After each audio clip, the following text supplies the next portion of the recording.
السلام علیکم every one. کافی دنوں کے بعد اقبال کی ایک نظم لے کر حاضر ہوا ہوں۔ کافی لمبا وقفہ ہو گیا، وقفہ حالانکہ ضروری ہے کسی اور کانٹیکسٹ میں۔ یہاں میں کچھ الجھا ہوا بھی تھا، کچھ سمجھ میں نہیں آتا تھا کہ کون سا شکوہ جوابی شکوہ کے بعد مجھے یقین تھا کہ جو بھی کروں گا وہ اس لیول کا نہیں ہو سکتا۔ کسی اور نظم سے اس حد تک واقفیت میری نہیں جتنی ان دونوں سے تھی۔ روی آپی نے اچھا مشورہ دیا۔ خطاب بجوانان اسلام، اس کو تھوڑا دیکھا تو اندازہ ہوا کہ فیملیرٹی کافی کم ہے، کچھ ٹائم لگانا پڑا، پھر چھٹیاں تھیں، ٹرپ پہ گئے، دفتر کے کام، تو الجھا رہا، صحیح طرح ٹائم نہیں دے سکا۔ تو اب خطاب بجوانان اسلام کے ساتھ حاضر ہوں۔ Thank you for the suggestion, thank you, it's worth it. پہلے ایک ڈسکلیمر دے دوں کہ میں اتنا واقف نہیں ہوں، تھوڑی کوشش کی ہے کہ کچھ گیپس کو میں کور کر لوں، بٹ آئی ڈونٹ تھنک کہ میں بہت اچھا انصاف کر سکتا ہوں۔ I'll probably make mistakes, I'll probably miss out some things، تو معذرت، اور آپ لوگوں سے ریکویسٹ کہ جہاں غلطی ہو، جہاں مسنگ ہو، وہاں مجھے کریکٹ کریں، وہاں وہ مسنگ کو پر کریں، تو we can all learn from each other inshallah۔ So I look forward to some more things on this poem from all of you۔ شکریہ۔ نظم کو شروع کرتے ہیں، چھوٹی سی نظم ہے، خطاب بجوانان اسلام، جیسے میں نے کہا۔ کبھی اے نوجواں مسلم تدبر بھی کیا تو نے، وہ کیا گردوں تھا تو جس کا ہے ایک ٹوٹا ہوا تارا، تجھے اس قوم نے پالا ہے آغوش محبت میں، کچل ڈالا تھا جس نے پاؤں سے تاج سر دارا۔ تمدن آفریں خلاق آئین جہاں داری، وہ صحرائے عرب یعنی شتربانوں کا گہوارہ، کہ سما الفقر فخری کا رہا شان عمارت میں، باب و رنگ و خال و خط چہ حاجت روئے زیبارہ۔ گدائی میں بھی وہ اللہ والے تھے غیور اتنے، کہ منعم کو گدا کے ڈر سے بخشش کا نہ تھا یارہ۔ غرض میں کیا کہوں تم سے کہ وہ صحرا نشیں کیا تھے، جہاں گیرو جہاں بانو جہاں دارو جہاں آرا۔ اگر چاہوں تو نقشہ کھینچ کر الفاظ میں رکھ دوں، مگر تیرے تخیل سے فزوں تر ہے وہ نظارہ۔ تجھے آبا سے اپنے کوئی نسبت ہو نہیں سکتی، کہ تو گفتار وہ کردار تو ثابت وہ سیارہ۔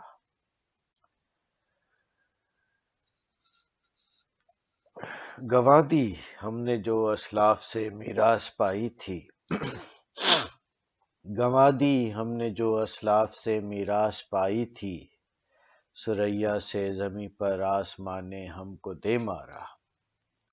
حکومت کا تو کیا رونا کہ وہ ایک عارضی شے تھی، نہیں دنیا کے آئین مسلم سے کوئی چارہ، مگر وہ علم کے موتی کتابیں اپنے آبا کی، جو دیکھیں ان کو یورپ میں تو دل ہوتا ہے سیپارہ۔ غنی روزے سیاہ پیر کناں را تماشا کن، کہ نور دیداش روشن کند چشم زلیخا را۔ تو یہ کمپلیٹ نظم ہے، چند گنے چنے اشعار پر تھی۔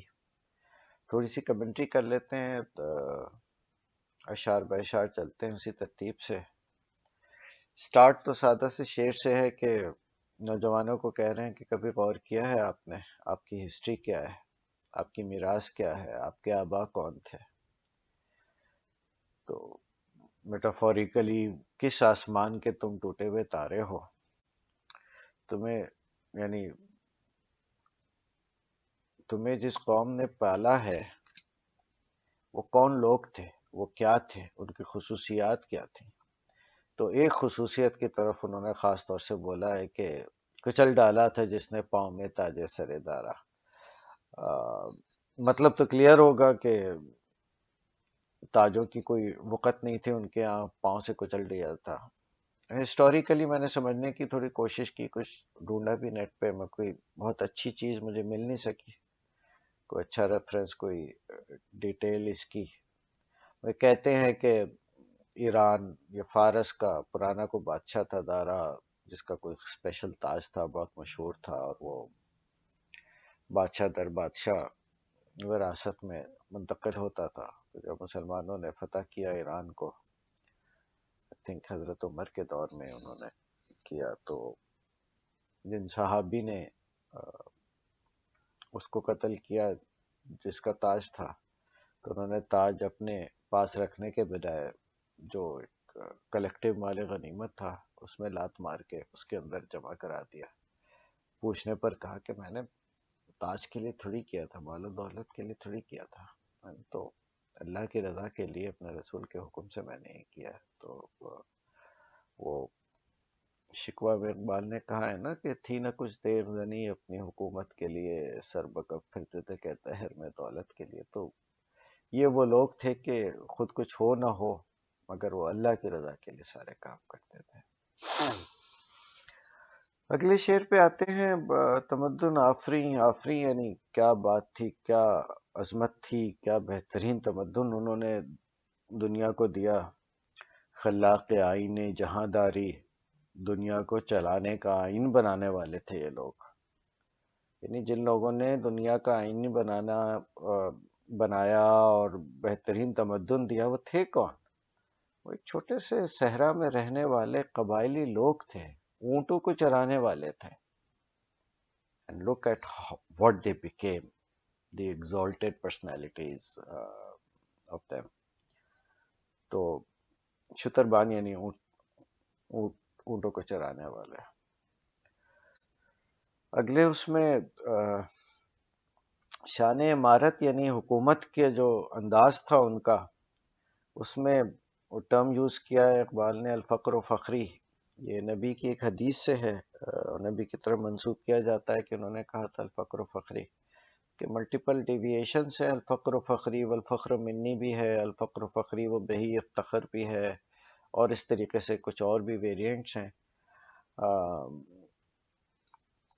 حالانکہ اس حدیث کی اوتھینٹسٹی پہ یا ان احادیث کی اوتھینٹسٹی پہ کوشچنس ہیں، there are criticisms around it, but ہمارے خاص طور سے جو صوفیانہ ٹریڈیشن ہے اس میں اس حدیث کی بہت زیادہ اہمیت ہے، بہت استعمال ہوتا ہے. تو اقبال نے اسی سے یوز کیا ہے کہ فقر جو ہے یہ میرا فخر ہے، I am proud of my فقر. فقر از آف کورس یعنی دنیا کی مال و دولت اور عزت و شوکت اور عیش و آرام، اس سے کوئی تعلق نہیں ہے. اللہ کے لیے جیتے ہیں، بے شک غربت میں ہی، بے شک تکلیف میں ہی، بے شک ولو کان بہم خصاصہ، بے شک چیزیں نہ ہوں، مگر ہم تو اللہ کے لیے جی رہے ہیں. اگلا مصرع فارسی کا ہے. باب و رنگ و خال و خط چہ حاجت روئے زیبا را. تو ایک سینس اس کا دوں تو ایک کسی خوبصورت چہرے کو بنانے سنوارنے کی ضرورت نہیں رہتی، جو نیچرلی حسین ہو، جو نیچرلی خوبصورت ہو. دنیا کی ہر لڑکی اس سے اختلاف کرے گی. اور یہ شعر بھی، یہ مصرع بھی آئی تھنک کسی فارسی شاعر کے کسی نظم یا غزل سے اقبال نے بورو کیا. میں نے کوشش کی تھی جاننے کی، لیکن مجھے کوئی کلیئر ریفرنس ملا نہیں. اقبال یہ بہت کرتے ہیں، بلکہ اس نظم کا آخری شعر جو ہے وہ بھی انہوں نے کسی فارسی شاعر سے بورو کیا ہوا ہے، تو یہ بھی بوروڈ ہے. مقصد یہی ہے کہ if you are naturally beautiful you don't need چہ حاجت روئے سے پارا، کوئی ضرورت نہیں ہے تم کو کسی خوبصورت چہرے کو کہ اس کو بنایا سنوارا جائے. اگلا شعر وہ بھی کافی سمپل ہے کہ they had so much self respect, they had so much pride in themselves, they wanted to be self sustaining. مدد پہ، لوگوں کے زکوٰۃ پہ، لوگوں کے پٹی پہ نہیں جینا چاہتے تھے. جو دینا چاہتا بھی تھا اس کو یہ ڈر ہوتا تھا کہ اگر کسی کی مدد کروں گا تو وہ الٹا مجھ سے ناراض ہی نہ ہو جائے. Because they wanted their self to be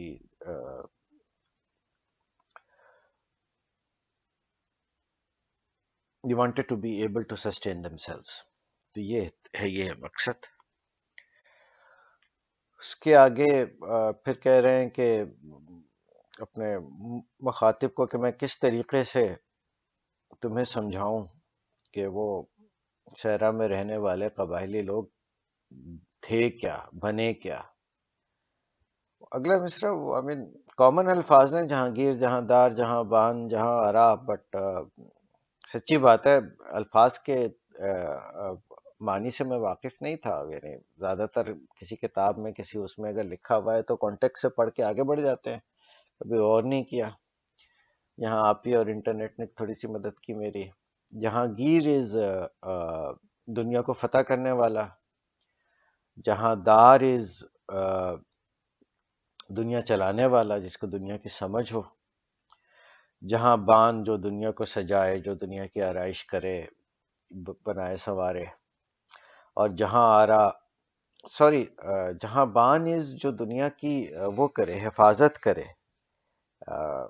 تھوڑا غلط بول گئے، جو دنیا کی حفاظت کرے، نگرانی کرے. اور جہاں آرا از جو خوبصورت کرے، اس کو سجائے.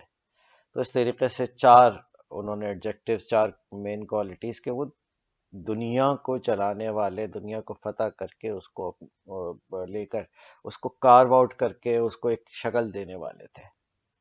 کہنے کو تو ایک چھوٹے سے صحرا میں، جزیرہ نما عرب میں رہنے والے تھے.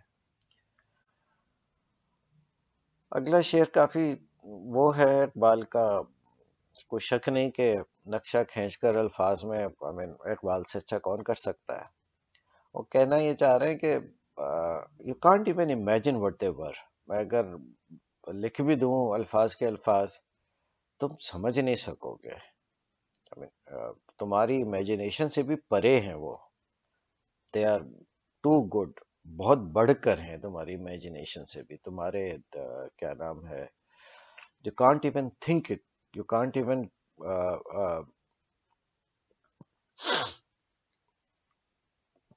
Imagine what they were. اگلے شعر پر آتے ہیں. تجھے آبا سے اپنے کوئی نسبت ہو نہیں سکتی. تم اپنے اسلاف سے کٹ گئے ہو، تم ان جیسے نہیں ہو. کن حوالے سے؟ دو انہوں نے کمپیریزنز دیے. تم باتیں کرنے والے ہو، وہ کام کرنے والے تھے. گفتار اور کردار، they would walk the talk. You are just talks. تم سے باتیں کرنے والے، وہ ثابت، تو ثابت، وہ سیارہ. تم اسٹیٹک ہو، وہ ڈائنامک تھے. They were constantly in motion. سیارہ کا لفظ تھوڑا سا انٹرسٹنگ ہے. میں نے کہا چلے تھوڑا سا سیارہ کا لفظ پہ بات کر لیتے ہیں. وی آل نو کہ سیارہ عربی میں آٹوموبیل، کارز کو کہتے ہیں، اور پلانٹس کو بھی کہتے ہیں. دونوں کے لیے ایک ہی لفظ ہے، سیارہ. یہ عربی کے سارا سے نکلا ہے یہ سیارہ، which is to be in motion, to be moving. سیارہ is something which is kind of in motion, kind of perpetual in motion. Plants کو اس لیے کہتے ہیں کیونکہ plants are perpetually in motion. Interesting چیز بتاؤں، پلانٹ جو ہم کہتے ہیں انگلش میں، وہ عربک سوری گریک پلانیٹیس سے نکلا ہے. اور پلانیٹیز کا مطلب ہوتا ہے wanderers, again things that are constantly in motion. تو مزے کی بات ہے کہ دونوں نے ایک ہی کانسیپٹ سے پلانٹس کو نام دیا. گریک کے بھی زمانے میں اتنی اسٹرانومی تو تھی کہ وہ اتنا تو وہ دیکھ لیتے تھے کہ کچھ جو ہیں جو کہ موو کرتے ہیں، باقی ان کو لگتا تھا کہ موو نہیں کرتے ہیں. تو ان کو پلانیٹیز کہتے تھے جو کہ موومنٹ میں نظر آتے تھے. اس میں آف کورس وہ سن اور مون کو بھی پلانٹس کے ہی کیٹیگری میں تصور کرتے تھے، باقی سب کو فکس اسٹار کہتے تھے. تو انہوں نے بیسیکلی آسمان کو دو حصوں میں ڈیوائڈ کیا ہوا تھا، ایک فکس اسٹارس ہیں پیچھے اور سامنے جو ہیں وہ پلانیٹیڈس ہیں which are in motion. تو ثابت وہ صحیح آ رہا. اب اگلے 3 اشعار تھوڑے سا کریکٹس ہیں اس نظم کے. کہتے ہیں اسلاف کی جو ہمیں میراث ملی تھی but we inherited we lost it، ہم نے گنوا دی. وہ کیا ہے میراث، اس پہ وہ اگلے 2 اشعار میں تھوڑا سا ایلیبوریٹ کریں گے. اور اس لوزنگ کی وجہ سے کیا ہوا، ہم ٹاپ پر تھے، ہم پینیکل پہ تھے، دنیا پہ حکومت کرتے تھے، ہم عظیم ایک عظمت کے ایک مقام پر تھے، پستی میں آ گرے. سریا سے زمیں پر آسمان نے ہم کو دے مارا. سریا اگین مجھے ایگزیکٹ نہیں پتا ہے، لیکن جو میں نے تھوڑا بہت دیکھا تو پلیڈیز کا جو سٹار کلسٹر ہے اس کو فارسی میں سریا کہتے ہیں، یا عربی میں آئی ڈونٹ نو. پلیڈیز وہ ہے جس کو آئی تھنک بنات الناش بھی کہتے ہیں. آئی تھنک غالب کے ایک شعر سے مجھے ذہن میں ہے کہ بنات الناش تھی، بنات الناش گردوں دن کو پردے میں نہا، غالب کا ہے نا. تو بہرحال میٹافور یوز کیا ہے کہ ستارے سے زمین پر ہم آ گرے. تو اب اس میں اب وہ تھوڑا سا جو میراث لوز کیا اس کو الیبوریٹ کر رہے ہیں اگلے شعر میں کہ میں اس میں جو میرا رونا ہے وہ حکومت جو چلی گئی، سلطنت جو چلی گئی، اس پہ میں نہیں رو رہا ہوں، اس کی میں شکایت نہیں کر رہا ہوں، کہ وہ تو ایک عارضی شے تھی. حکومت تو آنے جانے والی چیز ہے، قوموں کو روز جوال کا پورا قانون ہے اللہ تعالیٰ کا، جس کے تحت وہ دنیا کو چلا رہے ہیں. تو دنیا کے آئین مسلم سے کوئی چارہ نہیں ہے، اس سے بچت نہیں ہے، یہ تو ہر کسی کو آ لیتا ہے. تو اگر آپ اس قانون کی زد میں آؤ گے تو آپ کھو دو گے. تو یہ تو ایک چیز ہے کہ آنے جانے والی چیز ہے. وہ اللہ تعالیٰ کہتے ہیں نا، یہ تلک الایام نداولها بین الناس، یہ تو زمانے کے نشیب و فراز ہیں جو ہم لوگوں کے درمیان گھماتے رہتے ہیں، گردش دیتے رہتے ہیں. تو حکومت تو ٹھیک ہے، وہ بھی ایک تھی ہمارے پاس، چلی گئی. مگر اب اگلے شعر میں سمجھاتے ہیں کہ ایکچوئل رونا ہے کس کا، کون سی میراث تھی جو کہ گوائی تھی. اگر وہ علم کے موتی کتابیں اپنے آبا کی. اندازہ ہوگا ہم لوگوں کو، لیکن یہ میں کافی یقین سے کہہ سکتا ہوں کہ ہم میں سے کسی کو اس کے ایکسٹینٹ کا اندازہ بھی نہیں ہے. مسلمانوں نے علم، دنیا کے ہر علم میں کیا ترقی کی تھی، کہاں تک پہنچ گئے تھے. اس وقت جب باقی ساری نون سویلائز ورلڈ ایک ڈارک ایجز میں، سو کال ڈارک ایجز میں ڈوبی ہوئی تھی، اس وقت مسلمان علم کے ٹاپ پر تھے. دنیا کے ہر علم کی بات کریں، آپ فلسفے کی بات کریں، آپ ہسٹری کی بات کریں، آپ سائنس کی بات کریں، آپ میتھمیٹکس کی بات کریں، الجبرا، فزکس، آپٹکس، اسٹرونومی، میڈیسن تو بے انتہا. تو وہ کہہ رہے ہیں کہ یہ جو ہمارے آبا کی کتابیں تھیں، جو مسلمانوں نے مختلف علوم و فنون پہ کتابیں لکھیں، وہ یورپ میں ہیں. یورپ ان سے مستفید ہو رہے ہیں. انہوں نے، ان کے ہاں جو سائنس کی رینیسنس ہوئی ہے اور سائنٹیفک ریولوشن ہوا ہے اور اس کی ریفارمیشن ہوئی ہے، اس کا سیڈ یہ مسلمانوں کی لکھی ہوئی کتابیں تھیں. بہت from Baghdad, the house of wisdom in Baghdad, اور جو یونیورسٹیز انہوں نے اسپین میں اندلس میں قائم کی تھی، وہاں سے یورپ نے سیکھا، جانا، وہ علم حاصل کیا، اور دیکھو کہاں سے کہاں پہنچ گئے. مسلمان اس کے بعد دوبارہ اس طرف نہیں آ سکے. یہ بنو عباس کی دور خلافت میں صحیح معنوں میں پیک لیا تھا انہوں نے، رفلی 800 900 اے ڈی سے 1200 اے ڈی تک ان کا رہا تھا. کہتے ہیں کہ ایک زمانے میں انہوں نے اپنے سلطنت میں حکم دیا ہوا تھا کہ کوئی سلطنت سے باہر سے آئے گا، اگر اس کے پاس کوئی کتاب ہے تو وہ سلطنت سے نکل نہیں سکتا جب تک وہ کتاب ہمیں نہ دے، ہم اس کی پوری کاپی نہ بنا لیں، پھر اس کو جانے کی اجازت ہوتی تھی۔ تو یہ یورپ تو کافی حد تک کافی ڈاؤن تھا اس وقت۔ تو گریک اور اپنے زمانے کی جو گریک اور رومن کتابیں تھیں فلسفے کی، ایرسٹوٹل کی، میتھ کی، یوکلڈ وغیرہ، ان سب کو مسلمانوں نے ٹرانسلیٹ کیا، سمجھا، ٹرانسلیٹ کیا، اور پھر کافی سارے علوم میں کافی کافی آگے بڑھایا۔ پھر جو مسلمان جہاں تک پہنچے تھے، اس سے پھر جب مسلمان ڈاؤن ہوئے تو اس سے پھر یوروپینس نے پھر ان باقاعدہ وہ عربی سیکھتے تھے تاکہ وہ مسلمانوں کی کتابیں پڑھ سکیں، لکھی ہوئی عربی کی کتابیں زیادہ تر عربی میں تھیں، کچھ فارسی میں بھی تھیں لیکن زیادہ تر عربی میں تھیں۔ ان کو وہ پھر سیکھتے بھی تھے، ان کو لیٹن میں ٹرانسلیٹ کرتے تھے یا دوسری یوروپین زبانوں میں، وہ پھر اپنے اپنی یونیورسٹیز میں لے کر جاتے تھے۔ بتاتے ہیں کہ آپٹکس کی جو ان کی کتاب ہے الہیتم کی، وہ صدیوں تک یونیورسٹیز میں پڑھائی گئی ہے۔ ابن سینا کی جو میڈیسن پہ کتابیں تھیں، وہ بھی یورپ میں آئی تھنک صدیوں تک پڑھائی جائے گئی، وہ ٹیکسٹ بک تھی یونیورسٹیز کی۔ الجبرا دنیا کو سکھایا مسلمانوں نے، الکیمی، ماڈرن کیمسٹری تو خیر بعد میں آئی، مسلمان اس درجے تک نہیں پہنچ سکے، لیکن جو پرانی علوم تھے ان کو آگے، تو جہاں وہ علوم کو آگے نہیں بھی بڑھا سکے وہاں کم سے کم علوم کو زندہ رکھا، جو کہ مردہ ہو گیا تھا آفٹر یورپ کا جب ڈاؤن فال آیا تھا، اسپیشلی کانسٹنٹین کے بعد سے۔ تو وہ علوم ضائع ہو جاتے اگر مسلمان ان کو زندہ نہیں کرتے۔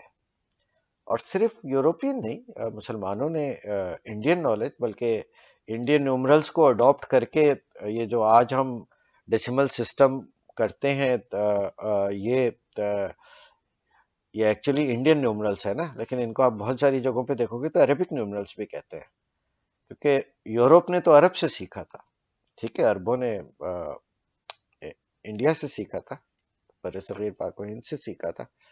تو یہ تھی پورا الجبرا انہوں نے ڈیوائس کیا، الخوارزمی کی جو کتابیں ہیں، اس کے علاوہ یعنی you name it, any field of science کی آپ بات کر لیں، اسٹرانومی، فزکس، میکینکس، آپٹکس، کیا نام ہے، کیمسٹری، ہسٹری، ایون آپ نان سائنٹیفک اس میں بھی دیکھ لیں، اس کی ابن خلدون کی جو ہسٹری پہ کتاب ہے، مقدمہ ہے، لوگوں نے سیکھا کہ ہسٹری کو کیسے جج کیا جاتا ہے اور کیسے بنایا جاتا ہے۔ تو we lost it, they gained from it، اور ہمیں ابھی بھی اس حد تک عقل نہیں آئی، خیر کسی حد تک آئی ہے، تھوڑا سا دنیا سے سیکھنا شروع کیا ہے، بہت پیچھے ہیں، صدیوں پیچھے ہیں، ابھی بھی دل کے اندر وہ ڈرائیو نہیں ہے کہ علوم میں ہم آگے بڑھنا تو بات کی بات ہے، کم سے کم برابر تو پہنچے نا، کسی حد تک فالوور ہیں اور تھوڑا بہت فالو کر کے کچھ نہ کچھ چل بھی رہے ہیں۔ خیر، تو یہ کہہ رہے ہیں اقبال، میں کہیں نیٹ پر ہی کچھ چیزیں ڈھونڈ رہا تھا تو کچھ لوگوں نے منشن کیا ہے کہ اقبال کا یہاں پہ وہ جو دل ہوتا ہے سپارہ، وہ انگریز جو ہے وہ جب ہندوستان پہ حکومت کر رہا تھا تو انہوں نے یہاں کی کتابیں چرا کر وہاں لے گئے اور وہاں اپنے میوزیمس میں اور یونیورسٹیز میں انہوں نے یوز کی۔ مجھے وہ ایکسپلینیشن نہیں سمجھ میں آتی، نہیں، یہ جو مسلمانوں کی لکھی ہوئی مختلف علوم کی کتابیں تھیں جن سے یورپ نے سیکھ کر پورا ایک ریفارمیشن اور رینیسنس لے کر آئے، وہ ہم نہیں کر سکے، ہم دنیا کے علوم میں پیچھے رہ گئے، اس پر ان کا دل سپارہ ہو رہا ہے۔